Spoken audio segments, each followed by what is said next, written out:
Bom dia, meus irmãos e minhas irmãs de Moçambique. Nós aqui estamos para continuar o assunto que tratamos nos 2 primeiros vídeos acerca do treinamento de pastores. Então, trata-se de algo muito importante, principalmente quando nós pensamos em contextualizar para o assunto da África. Então, vamos orar e depois a minha irmã Erlane dá a entrada no assunto. Senhor, nós te agradecemos, Senhor, pela sua misericórdia, pelo seu cuidado, pelo seu amor, pela sua igreja e por aqueles que o Senhor chamou para o ministério pastoral e para a liderança da igreja. Nós te pedimos, Senhor, que o Senhor nos dê discernimento e a sua sabedoria para a gente não se envolver com a filosofia do mundo, muito menos a gente dar vazão aos ímpetos da nossa carne, que às vezes nos leva a pensar de maneira que é diferente da maneira que Jesus pensa e da maneira que Jesus ensinou e da maneira que Jesus fez, para que nós usemos o que o Senhor fez e o que o Senhor ensinou como modelo para o nosso ministério pastoral. Então nós te agradecemos, abençoando cada um dos irmãos que vão estar ouvindo vão estar vendo este vídeo, seja em Moçambique ou no Brasil, onde for, e nós te pedimos que o Senhor abra a nossa mente e o nosso coração em um nome poderoso do nosso Jesus Cristo. E o povo de Deus pode dizer amém. Amém. Muito bem, irmã. Bom dia, pastor Paulo. Bom dia, como vai? Tudo bem? Bem, graças a Deus. O frio está forte, né? Está forte, né? Chegou. Chegou com vontade. Boa tarde, bom dia aos nossos amados irmãos aí em Moçambique. E nós estamos aqui mais uma vez preparados, prontos para essa jornada de encerramento aqui nesse trabalho de treinamento de pastores com esse material. Na semana passada, nos vídeos anteriores, nós falamos a respeito do capítulo 4, versículo 18 e 19 em Lucas. E hoje nós vamos falar de Mateus 9, 35, 36, né? Onde diz: E percorria Jesus todas as cidades e povoados, ensinando nas sinagogas, pregando o evangelho do reino e curando toda sorte de doenças e enfermidades. Vendo ele as multidões, compadeceu-se delas, porque estavam aflitas e exaustas como ovelhas que não têm pastor. Então hoje nós vamos explorar, né, cada passagem desse versículo aqui. É um material muito riquíssimo e temos muito o que falar, né, pastor? Exatamente. E aqui, ao começar a falar desse texto, né, basicamente esse texto vai nos ajudar a entender o ministério de Jesus. Como é que Jesus cumpriu a missão dele, que está escrita lá em Isaías, que está escrita em Lucas, que ele veio para abrir a vista dos cegos, ele veio para salvar, basicamente, é o que resume o Lucas 4, 18 a 20. Então, o modelo que nós devemos usar para o nosso ministério pastoral não é inventar nada novo. O modelo é simplesmente aprender e usar o que Jesus fez, né? Qual foi a maneira que Jesus cumpriu a missão dele, a qual foi passada à igreja, né? Antes dele voltar aos céus, ele deu essa incumbência de realizar a missão para expandir o evangelho do reino. Ele deu essa missão para a igreja, não só para os pastores, né? Porque nós estamos tratando do sacerdócio universal. Todas as pessoas têm acesso ao trono da graça. O pastor deve ser o líder espiritual da igreja, mas diferentemente do Antigo Testamento, onde que o sacerdote era o único que tinha acesso de falar com Deus e era o único que tinha o privilégio de comunicar ao povo aquilo que Deus dizia.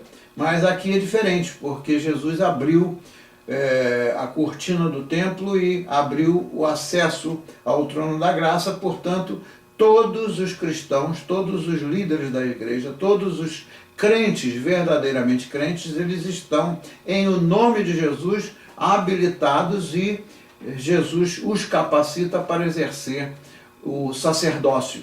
Muito bem. Só que o pastor é o líder espiritual da igreja e o pastor é aquele que tem o papel de conduzir as ovelhas do Senhor, de orientar as ovelhas do Senhor, porque não são nossas ovelhas. Então aqui, quando ele diz que Jesus percorria todas as cidades e povoados, ensinando nas sinagogas e pregando o evangelho do reino e curando toda a sorte de doenças e enfermidades, o que acontece aqui na prática é o seguinte: muitos pastores ficam, pelo menos aqui na América e no Brasil também se vê isso, pastores fechados dentro da igreja, ensinando dentro da igreja. Se alguém vem à igreja, parabéns. Se alguém não vem à igreja, eles não saem para buscar evangelizar as pessoas. É esta maneira que Jesus Cristo fez. Olha aqui, Jesus ia percorrendo todas as cidades e povoados e ensinando, né, e pregando o evangelho do reino. Então, ele é um modelo para nós. Nós devemos sair das portas da igreja e sairmos junto com os irmãos, né, de preferência, para buscarmos alcançar as pessoas. Isso aí é importantíssimo aí principalmente para o interior de Moçambique, onde que há carência de treinamento. A gente, para ir lá pregar o evangelho do reino, a gente tem que primeiramente ser discipulado. A primeira função dos pastores é discipular as pessoas que já estão convertidas, já estão na igreja, para que elas sejam capacitadas a usar e interpretar a palavra do Senhor ao buscar as ovelhas do Senhor. Então, é para ficar muito claro que a igreja é suposta de ir fazer a mesma coisa que Jesus Cristo fez. Ir pelos povoados e pelas vilas para fazê-lo. Muito bem. Eu sei, hoje mesmo de manhã estava falando com o pastor Afonso Lenço, e ele me disse que as igrejas, ele lidera umas igrejas lá perto da cidade da Beira, onde que as igrejas dele são grandes em número de pessoas. E ele não tem um número suficiente de líderes treinados dentro da igreja para exercer a função de treinar outras pessoas e de discipular pessoas. Então, aí em Moçambique, eu sei que a prioridade é evangelizar. Evangelizar para quê? Para alcançar as pessoas para Cristo. Esse é o primeiro passo, alcançar. Alcançou as pessoas, o segundo passo é discipulá-las, é ensiná-las, que era o que Jesus Cristo fazia, né? Então é preciso que a gente tenha consciência disso. E o pastor Afonso, falando comigo esta manhã, ele me pediu, e eu estou fazendo contatos com a Escola de Missões no Brasil para tentar conseguir missionários treinados que queiram ir ajudar, porque ele tem, as igrejas têm um número de pessoas, mas ele carece de missionários para ajudá-lo na obra. E é isso que nós estamos empenhados. Esse esforço que a gente faz de preparar material, eu tenho mandado para ele também, porque a finalidade é de equipar o povo da igreja. Então, ele é o pastor, ele é o líder espiritual, mas ele sai, ele não fica enclausurado nas paredes da igreja, ele sai e ele vai ao alcance das pessoas. Por esta razão é que Deus tem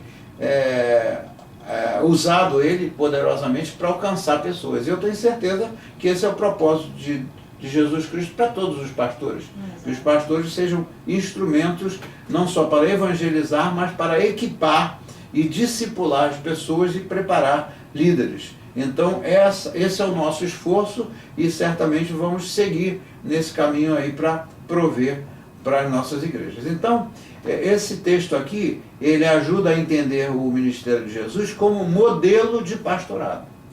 Muito bem. O que mais que diz aí, irmã? Jesus, o pastor, das cidades e dos povoados. Vamos avançar um pouquinho mais. Muitos pastores cobiçam pastorear grandes igrejas em movimentados centros urbanos. Sentem arrepio só em pensar na hipótese de trabalhar com comunidades pequenas interioranas. Nesses casos, o foco desses pastores não são as almas, mas o estatuto que o ministério lhe proporcionará.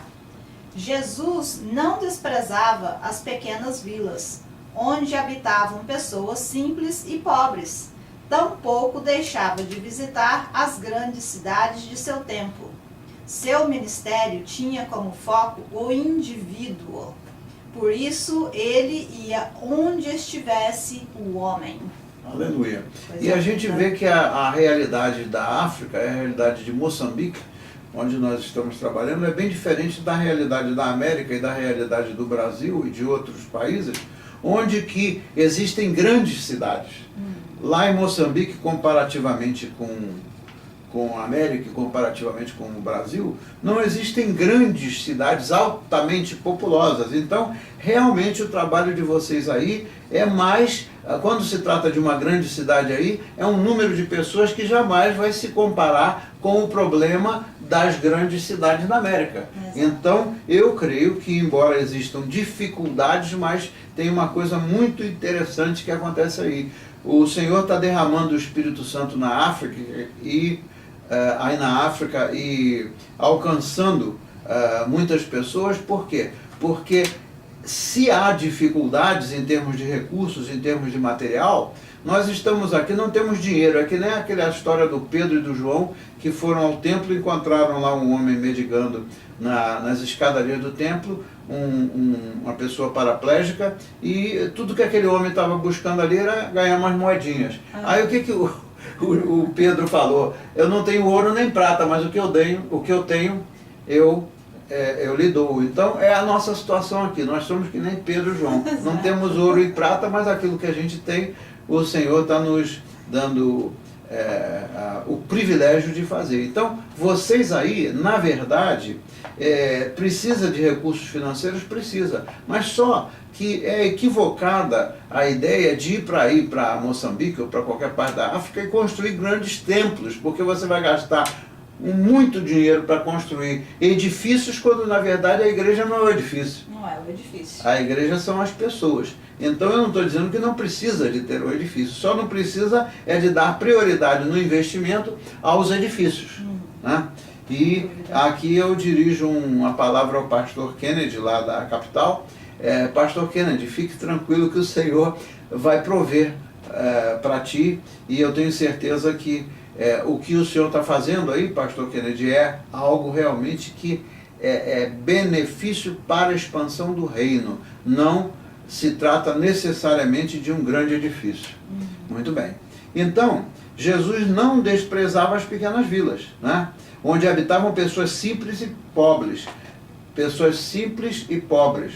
Isso aí eu acho que é outra bênção grandíssima. Eu não estou dizendo que as pessoas educadas e que foram à escola e que são pessoas que têm um nível intelectual altíssimo, eu não estou dizendo que essas pessoas não precisam de ser discipuladas ou que essas pessoas não precisam de Cristo. Mas, diante de toda a minha experiência no ministério, o que eu tenho visto é quanto mais a pessoa precisa materialmente, mais a pessoa busca de Deus. Isso é o que eu tenho notado. Isso acontece não é só na África, não é só em lugar nenhum, é em todos os lugares. Né? Quanto mais a pessoa precisa, é óbvio que tem pessoas ricas, tem pessoas que estão dedicadas à obra, tem pessoas que têm recursos, mas tem pessoas também que, porque estão satisfeitas materialmente, hoje estou engasgando demais, né? Há pessoas também que estão satisfeitas materialmente, aí o que acontece? Não a todos, mas a muitos, começam a questionar a palavra de Deus. Isto aqui não se aplica porque é da época do Velho Testamento. Isto aqui eu não creio porque isso, porque aquilo. Nós não somos chamados a questionar o que diz a palavra de Deus. Porque a palavra de Deus é firme para sempre. Ou eu creio nisso, né? Ela foi válida lá no Velho, no Meio e no Novo Testamento, né? Se existisse o Meio Testamento. Mas o fato é que há essa coisa que aparentemente aí na África é uma dificuldade, no meu ponto de vista, diante da minha experiência, é uma bênção grandíssima você trabalhar com pessoas simples e pessoas pobres, materialmente falando. Por quê? Porque elas estão mais abertas. Estão mais abertas e estão na dependência do Senhor, né? Porque a gente, quando está passando por uma situação difícil, a gente vai procurar o socorro aos pés do Senhor, né? E é onde que Deus age na nossa vida. Às vezes não dá aquilo que a gente está procurando materialmente, mas dá o conforto espiritualmente para passar a situação de uma forma mais tranquila. Exatamente. Se fosse do jeito que muita gente pensa que deveria ser, né? O pastor Kennedy não estaria sendo abençoado lá com toda a dificuldade que ele tem. Exatamente. O pastor Afonso não estaria sendo abençoado com toda a dificuldade que ele tem. O pastor Moisés não estaria sendo abençoado. O pastor Carlos não estaria sendo abençoado. Enfim, essa é a grande diferença. É a porta aberta do coração das pessoas para se poder ministrar com o poder do Espírito Santo. Sim, porque elas não estão se sentindo autossuficientes, né? Porque quando você está numa posição mais elevada, numa posição financeiramente falando boa, você acha que você é autossuficiente por ter conquistado tudo aquilo, quando que na verdade quem dá aquela condição financeiramente confortável é Deus, né? Porque tudo que vem, tudo que nós temos, tudo que nós somos, provém de Deus. Exatamente. Né? Então não tem esse negócio de que você está confortavelmente, que você é autossuficiente, mas essa é a maneira que infelizmente nós seres humanos temos a tendência de ser dessa forma. Por quê? Porque o ser humano, na sua natureza pecaminosa, tende a ser egoísta. Egoísta é aquele que só pensa nele mesmo. Né? Enquanto que não é essa a lição que Jesus Cristo nos ensina. Com certeza. A outra coisa que diz aqui é o seguinte, uma das dimensões do ministério de Jesus era o ensino, o que estamos acabando de falar. Não é só evangelizar e alcançar, é ensinar. Muito bem, ensinar é uma das principais dimensões do ministério de Jesus. Por quê? Os nossos programas na rádio e os nossos ensinamentos aqui na igreja, com base na Carta aos Romanos, têm como objetivo prover para as pessoas o ensinamento da palavra para alcançar a meta do desenvolvimento espiritual. A maturidade espiritual é a meta. Como é que a gente pode ser maduro espiritualmente se a gente não buscar estudar a palavra de Deus? Né? Eu preguei no domingo passado, se vocês verem aí o vídeo, vocês vão ver aquela palavra que diz que lâmpada para os meus pés é a palavra e luz para o meu caminho. Então tudo bate de acordo, né? Então os evangelhos são riquíssimos nas narrativas em que os discípulos sentam-se aos pés de Jesus para ouvir as lições. A gente via, Jesus parava com eles ali e os ensinava. Então, a linguagem de Jesus não era uma linguagem sofisticada, não era uma linguagem difícil, né? Era uma linguagem direta, clara e objetiva. Uma linguagem clara, direta e objetiva, usando como exemplos, nas suas parábolas, aquele tipo de coisas que o povo conhecia. Por que muitas das parábolas de Jesus tratam do assunto do ambiente agrícola ou agropecuário? Né? Por quê? Porque era naquele ambiente que eles viviam. Se Jesus fosse pregar para eles falando das cidades industrializadas e do mundo industrial, ninguém ia entender nada. Né? Então por isso é que as palavras dele são claras, objetivas, e a objetividade das parábolas é que ele fala de uma maneira que as pessoas podem entender de acordo com o seu contexto. Se eu chegar lá em Moçambique e começar a dar exemplo do que acontece lá na área industrial de Los Angeles, na área industrial de qualquer área super populosa dos Estados Unidos, eu vou estar falando uma língua diferente. Vai estar falando ao vento, né? Eles vão ouvir, mas não vão entender absolutamente nada, né? Isso é para chamar a atenção de vocês, para que vocês chamem a nossa atenção quando a gente estiver falando coisas. Eu estou falando a gente. Quando eu estiver falando coisas, eu já pedi e reitero o pedido de vocês. Não se sintam constrangidos. Apontem as coisas. Para mim, uma prova de que vocês estão vendo os vídeos é quando vocês apontem o que eu preciso de ajustar dentro do contexto, né? Então ajudem-nos nisso aí, por favor. Então Jesus ensinou sobre o reino de Deus, ele ensinou sobre o pecado, sobre o homem e vários outros temas, né? Então agora vamos ver as parábolas. Diz assim: através de fatos conhecidos de seus ouvintes, ensinava as verdades espirituais. Ele não ensinava a verdade que a gente já sabe. A verdade que a gente já sabe é distorcida porque o mundo interfere na nossa vida espiritual, porque o mundo traz filosofias de vida totalmente distorcidas da verdade de Deus. A verdade do mundo é uma verdade oposta, na maioria das vezes, à verdade de Deus. Né? Então vamos começar aí a explorar as parábolas para a gente ir adiante. Parábola, lá no capítulo 13, a parábola do semeador, né?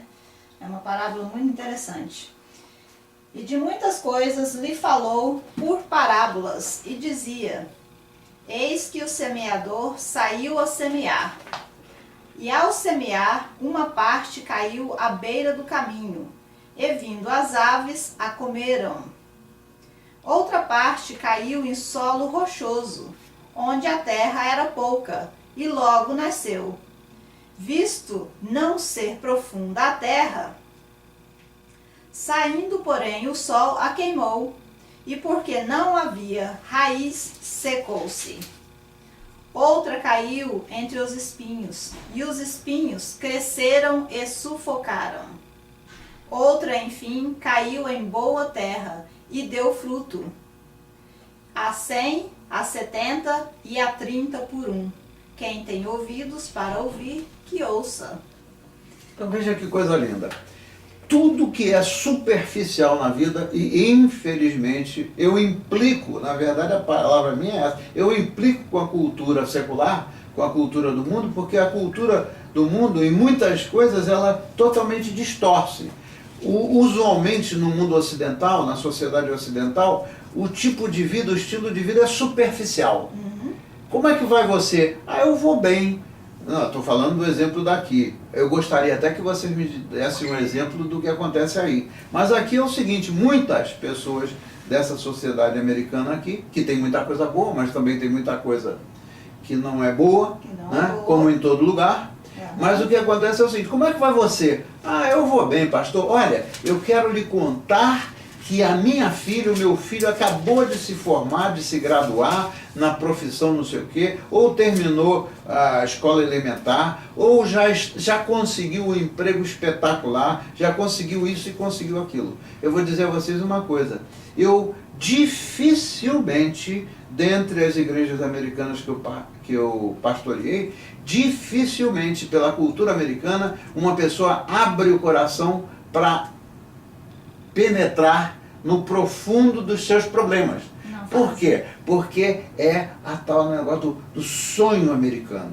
Aqui é o lugar do sonho americano, onde que tudo vira um sonho. Eu trabalho muito e então no final das contas eu vou desfrutar dos benefícios, etc, etc. Então o que acontece na prática? Isso daí é um negócio distorcido porque essa filosofia, essa mentalidade, né, leva as pessoas, primeiramente, a só contarem as vitórias. Eu não estou dizendo que a gente não deve contar as vitórias. Ao contrário, a gente deve contar as vitórias quando elas são reais e para glorificar a quem? Glorificar a nós mesmos? Não, para glorificar ao Senhor. Porque tudo que acontece de bom, né, toda boa dádiva vem do alto. Então, se a gente pensar que as boas dádivas vêm daqui, desse mundo de trevas, nós estamos redondamente equivocados. Então, o que acontece? Quando a gente está guiado, a nossa mentalidade está para as coisas superficiais desse mundo aqui, o que acontece na prática? O que acontece na prática é que a gente precisa de entrar mais profundo na experiência da nossa vida. Né? O apóstolo Paulo diz que nós pertencemos uns aos outros, porque nós pertencemos ao corpo de Cristo. E o corpo de Cristo é o grande exemplo em que a perna não funciona sem a cabeça, os braços não funcionam sem a cabeça, a vista não funciona sem a cabeça, os dedos não funcionam sem o cérebro, e o cabeça da igreja, o cabeça da nossa vida é o Senhor. O Senhor é o cabeça da igreja, está lá muito claro. E nós, como membros, pertencemos uns aos outros. Por quê? Eu já falei isso uma opção de vezes, mas se vocês cansarem, por favor, simplesmente não pensem que eu estou fazendo isso aí sem um propósito. A repetição às vezes é necessária. Como é que o meu braço vai funcionar sem o outro braço? E se nós somos irmãos e se nós dois somos braços dentro do corpo, nós temos que trabalhar juntos. Por isso é que o apóstolo Paulo coloca muito claramente, diante do que Jesus explica, que nós somos membros uns dos outros. Nós não somos independentes uns dos outros. Imagina se o braço quisesse sair correndo independente do corpo. Exatamente. Não é isso mesmo? Né? É impossível. Então, o profundo da palavra de Deus, a profundidade, o que Deus quer de nós, no nosso crescimento espiritual, é que a gente não fique na superfície. Eu aceitei a Jesus Cristo, que maravilha, eu fui abençoado, eu fui curado, eu fui isso, eu fui aquilo. Isso aí é parte do pacote da graça. Mas o Senhor quer que a gente entre no profundo da nossa experiência com Ele. E a nossa experiência com Jesus Cristo não é superficial. A nossa experiência com Jesus Cristo sempre, de alguma maneira, muda, transforma a nossa mente limitada. Nós nunca vamos conseguir aprender na sua inteireza, ou aprender as coisas de Deus na sua inteireza, porque isso só vai acontecer no dia que a gente vê o Senhor face a face. Mas enquanto isso nós estamos em construção. Se nós estamos em construção, a gente tem que mergulhar no profundo das nossas experiências para refletir sobre as nossas experiências em vista do que diz a palavra, e não em vista do que o meu vizinho pensa ou do que o meu irmão lá de sangue pode estar pensando, que cada pessoa pensa diferente. Mas aqui, o viver a experiência profunda não depende da opinião de cada um, depende do que está escrito na palavra de Deus. Sim. Então aqui, eu gosto muito dessa parábola, porque diz que lá, quando a semente foi colocada no solo, ali na superfície, o que aconteceu? Veio o sol. A outra que foi colocada numa outra circunstância de que diz a parábola aí, não é? Quando ela foi colocada num solo que não é fértil, o que aconteceu? Ela não germinou, né? Não germinou. Então, o solo fértil que o Senhor quer que a gente plante a semente é o solo da palavra de Deus. É o nosso relacionamento com Jesus Cristo e não o nosso sentido religioso. Não se trata de religião. A religião, tem muitas pessoas que são religiosas, mas não estão salvas, ou até mesmo não estão experimentando a graça de Deus. Né? Tem o sentido da religião, mas não tem o relacionamento íntimo com Deus, né? Exatamente. Um exemplo aí, claro, para poder as pessoas entenderem melhor, o relacionamento íntimo com Deus é quando a gente, como o senhor estava dizendo, as pessoas só falam a respeito da vitória, da bênção, da graça recebida, né? É muito importante enfatizar isso, porém, todavia, para chegar na reta final, para chegar a alcançar aquela vitória, teve uma trajetória toda para se chegar lá, né? E nessa trajetória é importante que a gente fale sobre ela também, porque é nessa trajetória que a gente aprende o relacionamento íntimo com Deus, é com essa trajetória que a gente tem uma graça recebida maior, né, porque a gente não recebe a graça, não tem a vitória, se a gente não tem um relacionamento íntimo. Se a gente não né? mergulhar. Não mergulhar. Né? E para chegar a alcançar a vitória, a gente passa por um período que não é tão bom, muitas vezes. Né? Exatamente. Então a experiência nossa, o testemunho nosso, vale para levantar os outros que estão com a fé ainda muito fraca. Exatamente. Porque eu posso dizer, chegar aqui hoje e dizer, poxa vida, recebi uma bênção. Como eu posso dizer hoje, eu posso dizer um testemunho ocorrido de uma bênção que eu recebi essa semana, mim particularmente. Mas para eu receber essa bênção, para dar glória a Deus por essa bênção, foi um mês inteiro de oração. Né? Então tem lá um percorrer do caminho que a gente tem que se dedicar à palavra, tem que se dedicar à oração, tem que se dedicar um tempo particular com Deus para poder chegar lá no ponto final e contar a bênção recebida, a vitória, né? Exatamente. E o que diz lá em Lucas 8, versículo 9? Lucas 8, versículo 9. A explicação da parábola. E os seus discípulos o interrogaram, dizendo, que parábola é esta? Respondeu-lhes Jesus, a vós outros é dado conhecer os mistérios do reino de Deus. Aos demais fala-se por parábolas, para que vendo não vejam e ouvindo não entendam. Uau! Isso aí é profundo, né? Aí alguém poderia perguntar assim, escuta, mas Deus está discriminando um em prol do outro? Não, Deus não está discriminando um. O problema é que muita gente busca culpar a Deus pelo que está acontecendo. Senhor, por que está acontecendo isso comigo? A nossa atitude de falta de interesse em estar orando, em falta de persistência na oração, em resultado do nosso desconhecimento da palavra. O Senhor falou, o meu povo perece por ignorância da palavra. Exatamente. Então o que acontece? Quando alguma coisa não acontece com uma pessoa, a culpa não é de Deus, porque ele enviou o Senhor Jesus para todo aquele que nele crê, não pereça, mas que tenha a vida eterna. Ora, é a nossa atitude de não querer nos aprofundar nas coisas do Senhor e viver na superficialidade que o que acontece é que leva a gente a não entender ou a não receber aquela graça como você está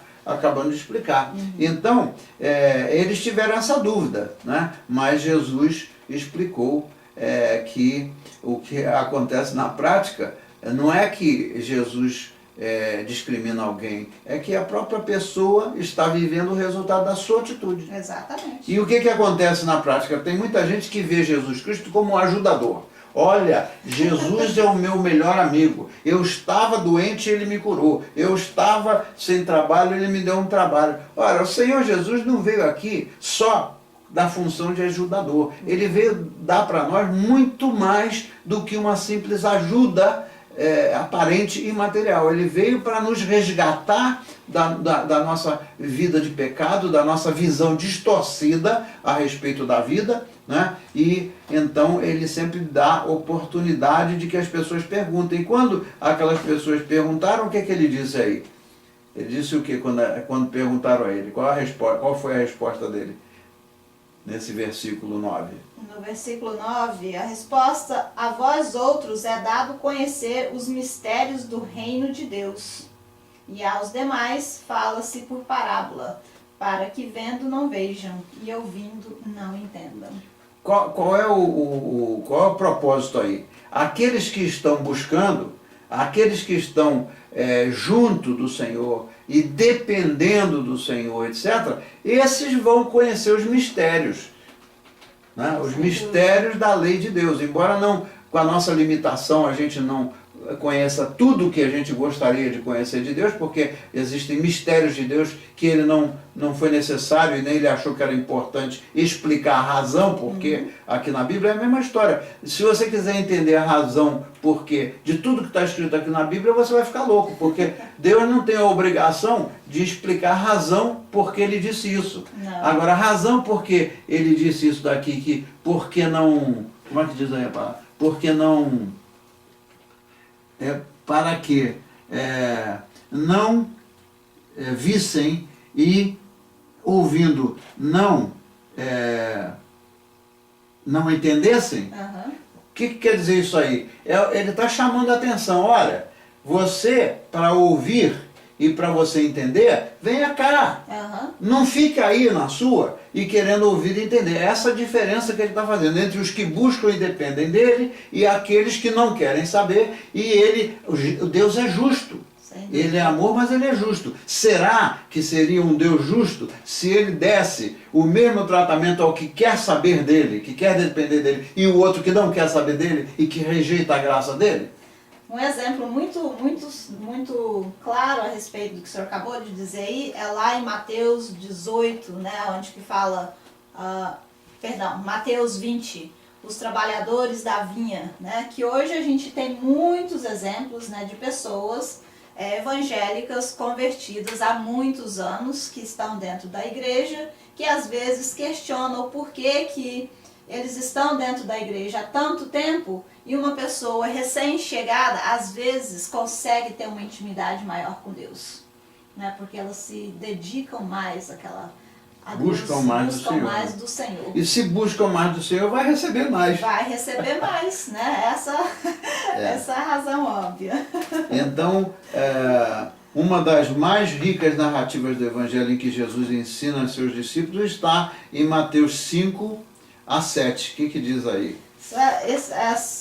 Mateus 5 a 7 é uma passagem bem grande. É uma passagem grande, são os capítulos 5, 6 e 7 que os irmãos aí podem ler, né, esses 3 capítulos da Bíblia, que realmente é um ensinamento muito profundo, né, da missão de Jesus e o que ele espera de nós como os discípulos dele aqui na Terra. O que ele espera de nós como discípulos dele aqui na Terra e o que nós esperamos de vocês perguntarem a nós quando refletirem em cima desses 3 capítulos.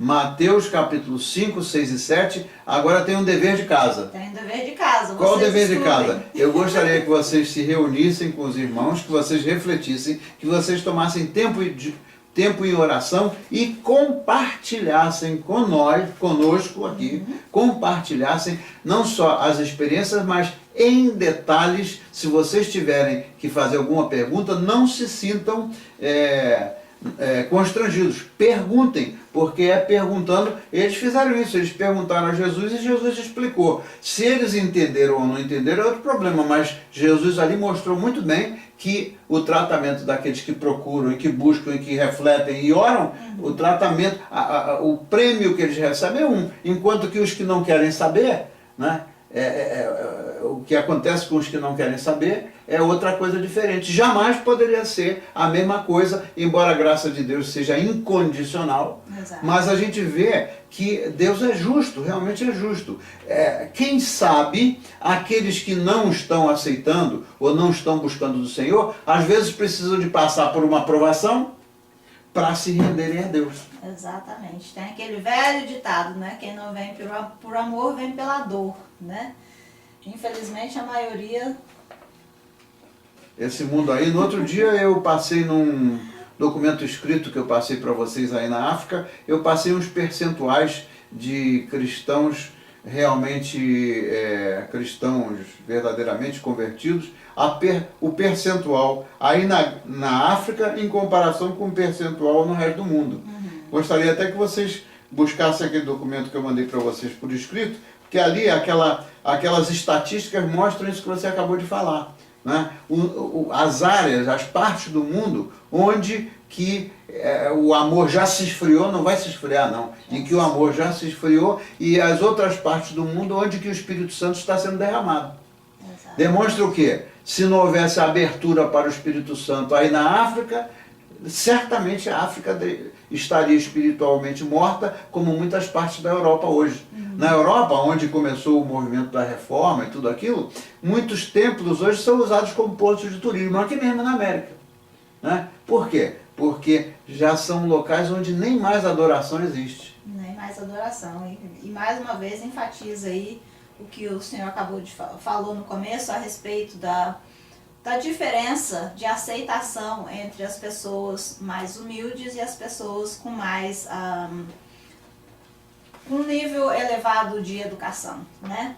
Aonde o amor se esfriou, são nos grandes centros onde as pessoas têm acesso a muita tecnologia, a muito ensinamento, a muita educação, né? Educação dizendo no nível superior.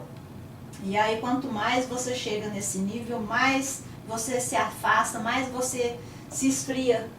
Mais você, muitos deixam de querer depender de Deus e querer depender de si mesmos. Exatamente. Eu vou fazer isso, eu vou estudar bastante, eu vou me formar, eu vou ter um bom emprego, não sei o que, e eu vou me garantir. Garantir o quê? Né? O que o Senhor falou? Quem é que sabe se o Senhor amanhã te chama? E o que adianta você ter acumulado riquezas, não é isso? Então, glória a Deus pela nossa situação. Exato. Né? Então, o pastor precisa saber ensinar. Outra vez, voltando à mesma tecla. O pastor precisa saber ensinar. Precisa ser mestre. O que diz lá em Efésios 4:11? Diz: e ele mesmo concedeu uns para apóstolos, outros para profetas, outros para evangelistas e outros para pastores e mestres. Exatamente. Então, cada um tem um chamado, ou às vezes mais de um dom, mas o Senhor chama aos que Ele quer chamar para o ministério da igreja em funções diferentes. Ele capacita. Então, o Senhor chama. E nós temos o papel, a igreja, está lá escrito, que tem o papel de discernir qual é o chamado da pessoa. Né? No trabalho da pessoa, no serviço voluntário da pessoa, a igreja é que vai se discernir ao longo do processo de ensinamento qual é o que tem o dom para evangelizar, qual é o que tem o dom para ser mestre, qual é o que tem o dom para pregar, qual é o que tem o dom de serviço, etc, etc, etc. Então, ele aqui enfatiza que o pastor precisa de saber ensinar. Uma das capacitações que o pastor tem que ter é de saber ensinar. Se ele não sabe ensinar, se ele não tem consistência ou conhecimento profundo da Bíblia, ele vai ensinar o quê? Está lá escrito também. Tudo que a gente fala está escrito. O cego, ele vai levar o outro para qual caminho? Vai levar o outro para o caminho... Vai cair no buraco junto. Vai cair no buraco junto, não é isso? E o que diz 1 Timóteo 3:2, minha irmã? É necessário, portanto, que o bispo seja irrepreensível, esposo de uma só mulher, temperante, sóbrio, modesto, hospitaleiro, apto para ensinar. Amém. Aqui é bom a gente traduzir, dar o sentido real, segundo o original escrito em grego. Qual é o sentido da palavra bispo? Bispo, né, é aquele que tem uma posição lá em cima, como em algumas denominações, né, que tem o bispo, tem o vice-bispo, tem o outro que tem uma função de supervisão, etc. E tem tanto supervisor que no final, para arregaçar a manga, tem muito pouco. Tem pouco. Eu não vou falar nominalmente de denominações, porque não é um problema meu, mas eu estou falando com gente que certamente já deve ter visto que a estrutura da igreja, Jesus não criou uma igreja, a igreja primitiva, ela não foi cheia de estrutura. Bom, precisamos de ter o bispo, precisamos de ter o apóstolo, precisamos de ter o evangelista, precisamos de ter... Aqui tem um departamento de evangelismo, tem um departamento disso, um departamento daquilo. Tem o pastor presidente, eu implico com esse negócio dessa palavra de pastor presidente. Presidente é o nosso Senhor Jesus Cristo, ele que é o pastor presidente, nós mesmo. Então você imagina essa história de estrutura. Aqui o sentido da palavra bispo, em espanhol eles chamam o bispo, é o supervisor. O supervisor não quer dizer que é o cara que tem a função mais importante do que os demais. Exatamente. O supervisor, ele está funcionando para colocar as coisas de maneira coordenada. Ele está funcionando para ensinar que as coisas todas vão convergir para o mesmo ponto. Porque se tiver o evangelista que está atirando para lá, se tiver o pastor que está atirando para aqui, se tiver o presbítero ou o diácono que está atirando para lá, não chega a lugar nenhum. As coisas de Deus são organizadas. Organizadas não quer dizer que dependa de ter uma estrutura, onde tem lá uma porção de gente envolvida na atividade administrativa e ninguém saindo em campo para alcançar as almas. Então, se criou uma hierarquia dentro da igreja. Exatamente. Essa hierarquia, em muitos casos, ela leva a igreja ao fracasso, porque investe um montão de dinheiro para pagar o salário do bispo, do subbispo, do superintendente, do não sei o que, e o pastor mesmo, que é o que está lá cuidando das ovelhas, ele fica numa carência, né? Infelizmente, essa é a realidade. Aqui na América, tem bispos que têm a casa que é dada pela igreja, tem o automóvel que é dado pela igreja, tem a gasolina que é dada pela igreja, tem o não sei o que é dado pela igreja, mas o que acontece? Quem está lá trabalhando, esse dinheiro que está sendo investido em tanta coisa, para aquele que está usando a função de supervisor, acaba faltando para a atividade fim da igreja.